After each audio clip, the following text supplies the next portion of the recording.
بسم الله الرحمن الرحيم.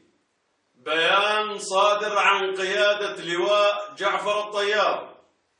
نحن قيادة لواء جعفر الطيار بكافة كتائبه علمنا مؤخرا أن المدعو مهيدي صالح جعيلة استلم ذخيرة على اسم لواء جعفر الطيار، وهو لا يمثل لواء جعفر الطيار بل يمثل كتيبة الحمزة التي تنتمي إلى جبهة الجهاد والبناء الإسلامية.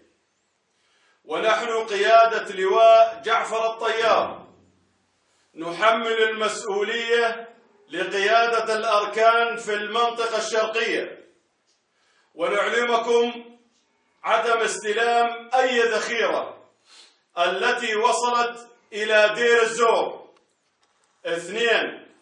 يمنع منعا باتا من قيادة لواء جعفر الطيار التكلم باسم اللواء إلا بتفويض خطي من قيادة اللواء. الله ولي التوفيق. الله أكبر. الله أكبر. الله أكبر. الله